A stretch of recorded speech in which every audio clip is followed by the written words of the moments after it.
Hello OTCers, and remarkably the season of a team that was on for the treble, the best team in Italy, Internazionale, is falling to pieces. And I don't think it's premature to say that now. After 3 defeats in a week, no goals scored, they've gone out of the Coppa Italia, and more importantly, after yesterday's defeat to Roma and the win for Napoli last night against Torino, and they've got a pretty clement fixture list, Antonio Conte's side, going in towards the end of the season. Serie A is out of the champions' hands, and Inter are perhaps, as Nicky Bandini suggested on last week's podcast, looking at a season where they could win nothing. Now, the treble's not possible. We know that because of the Coppa Italia exit. But they still had, up until this weekend, they had Serie A and the Champions League under their control. Now, we'll come to the Champions League in a little bit, but let's talk about this weekend, which could be a pivotal weekend. They gave the opportunity to Napoli on Sunday when they lost at home to Roma, and of course this was never going to be a walkover. Now, Inter have consistently been the best side in Italy over the last couple of seasons, but Roma, points-wise, have been the best team in Serie A since Claudio Ranieri arrived, which is extraordinary, really. He inherited a team that was really having to make sure it didn't get relegated. It was in real trouble at the bottom after a bad spell under Ivan Juric, which followed Daniele De Rossi being sacked after 4 games. No team in Serie A has made more points since Ranieri took over than Roma. They're on an 18-match unbeaten run after that game yesterday. But I think the problem really goes back to Inter, because they had the resources to win this game, like they have the resources to win most games. They pressured for a lot of the second half. But I think you could see that not only are they in a period where the results aren't coming, but the last couple of results, that defeat to Bologna right at the end, the last weekend, and then the Coppa Italia humiliation, really, by Milan, has given them a bit of a crisis of confidence, I feel. Not just because those were 2 goalless games, although maybe that played more into the end of this game against Roma, where they were looking for an equaliser, and Mile Sfila in the Roma goal was hardly under the pump. He's a very capable goalkeeper. You need a lot to beat him anyway, and Inter weren't able to produce anywhere near that, despite a very convincing late shout for a penalty for a foul by Ndika on Dissects. But I think that the first half to me was instructive. The fact that setbacks happen to every team, and Inter, like most champion teams, have been great at getting over those in the fairly recent past. So they go a goal down to Matteo Soulé, who's playing very, very well for Roma at the moment. But as soon as Roma go in front, it sounds a cliche to say you can see those heads drop, but you really could, because all of a sudden Roma create chance and chance and chance. There was one where there was a great block at the back post to stop Shomurodov scoring after a great move and a cross from Angelino that went across the penalty box. And from going a goal down, Inter could have easily been 3 down in the space of about 5 minutes. And if that doesn't tell you crisis of confidence, I really don't know what does. Now, of course, they were able to turn it around to some extent. They were knocking really hard on the door in the second half. I thought Roma defended brilliantly. Of course, as we've said, they're already an informed team. But this is the point where, if the league's going to be won by Napoli, this will be the point effectively where it has been won. Because with those 2 Scott McTominay goals against Torino, that puts Napoli 3 points clear. So what that means is, with 4 games to go, Napoli don't even have to win all of them. They could win 3 and draw 1, and it wouldn't matter what Inter did from this point in time. And as we said, Inter have got a harder fixture list than Napoli do in the rest of the season. But I think it's easy for us to frame it in the respect of the last week, the fact that late Orsolini goal was a real body blow away to Bologna, and they go from a game that they could have won but would have taken a very acceptable point to losing. And then the fact that, again, they've got this mental block, it seems, with Milan this season. 5th time they've played them, and they still haven't won, and they're not going to win, of course, because they've completed all their 5 games against Milan now. And despite the fact that Milan are having a terrible season, Inter can't get the better of them. And again, I think that was a confidence thing to a certain extent. The fact that I thought Inter were the better team for large parts of that game, which seems a weird thing to say in a game that they lost 3-0. But I guess the big difference was, and I went to the first game of the Coppa Italia semi-final, the 1-1 draw between Milan and Inter. And at first hand, it was clear again that Inter were the better team.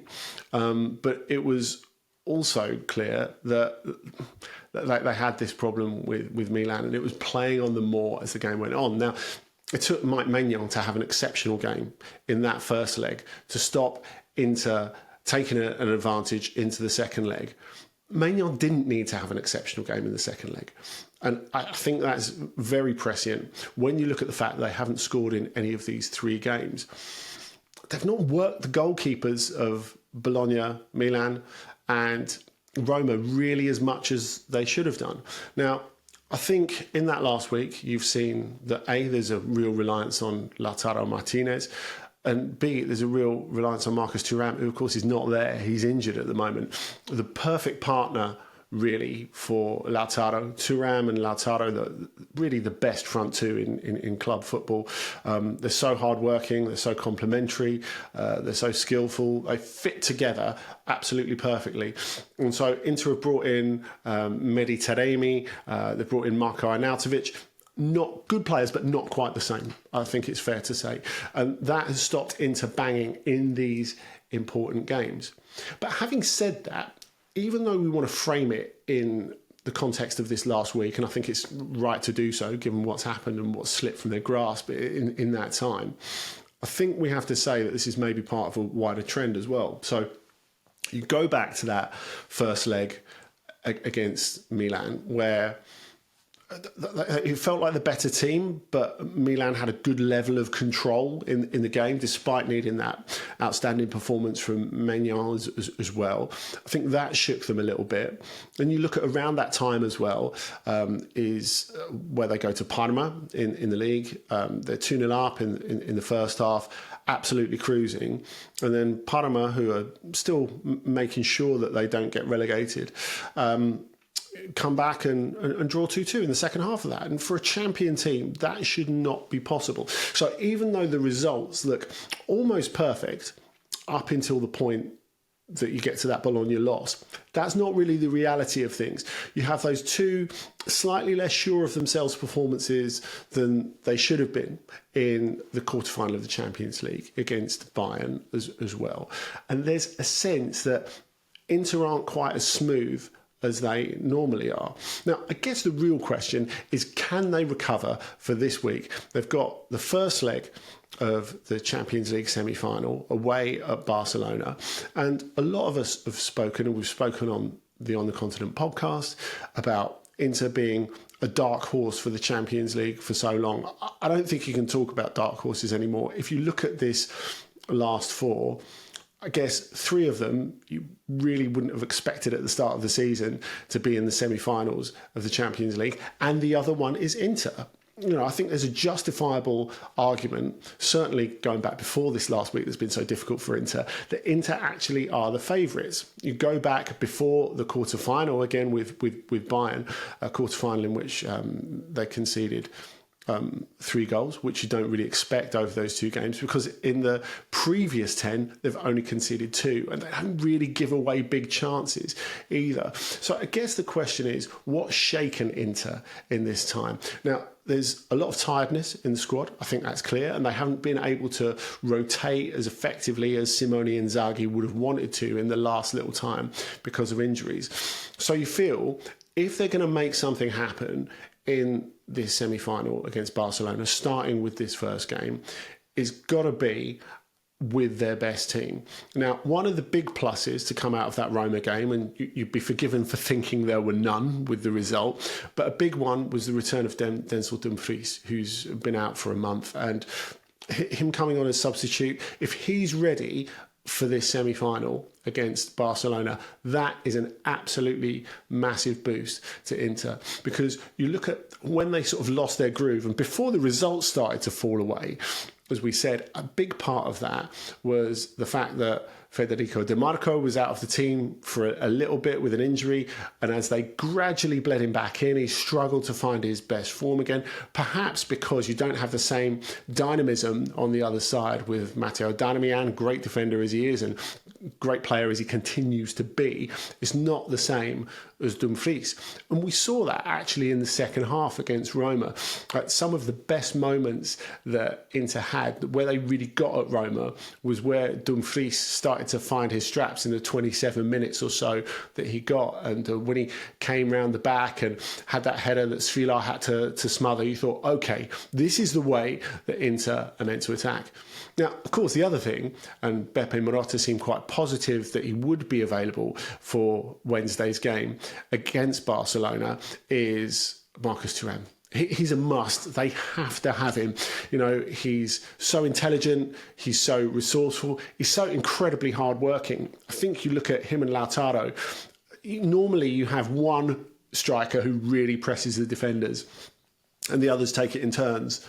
Those two don't give you a minute's rest. He makes incredible runs as well, creates a space for Lautaro. So those two working together in this game would be absolutely perfect. Now, I think if we look at it from the Barcelona side as well, are they completely invulnerable? Of course, they're on a high, having won the Coppa del Rey final at the weekend in that brilliant Coppa del Rey final against Real Madrid. But they did play extra time, and Hansi Flick would have hated that, because he's been speaking for a couple of weeks about how knackered his team are, which is, I guess, where they're on the same page with Inter.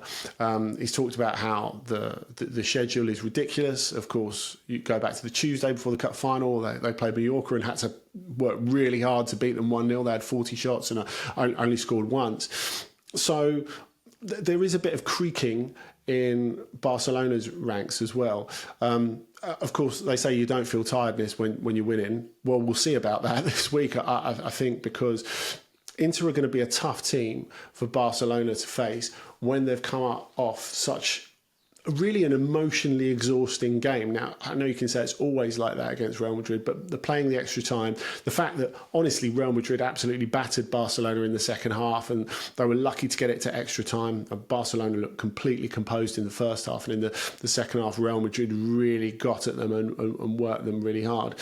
It's really the last game you would want before a Champions League semi-final first leg. And then, of course, you look at the last round as well. We talked about the last round for Inter, but the last round for Barcelona, where they played Dortmund, I mean, they were given an absolute hiding in the second leg. And if Dortmund, even playing poorly in the first leg at Montjuic, if they'd have taken a couple of their chances, which they had a lot of presentable chances in that first leg, mainly missed by the normally very reliable Seydou Guirassy, it would have made the second leg even closer. So it's clear that the way that Barcelona defend, you can create chances even if you're not playing particularly well. Now, if Thuram comes back in the team, if Dumfries comes back in the team, if Di Marco comes back in the team, and even they can give 85, 90% of their normal selves, I think that Inter are really in this semi-final. And wouldn't it be a remarkable thing? Of course, they felt that they really let themselves down last season, going out to Atletico in the last 16. They felt really frustrated because they felt they had a better team. They did have a better team than the one that pushed City in the final the previous year. Wouldn't it be amazing if Inter ended up losing their domestic crown but winning the Champions League? I say, don't rule it out, but we're going to see from Wednesday going forward. Thanks for joining us, as always, on Mondays here on OTC YouTube. We're here every Monday reacting to a big story for the weekend. And of course, don't forget to subscribe to the podcast on your favourite podcast catcher. Every Thursday, me, Dotun Adebayo, and guests, and we answer your questions every Friday on Ask OTC podcast. So you can leave your questions below the line here or get at us on socials. We'll see you again next Monday.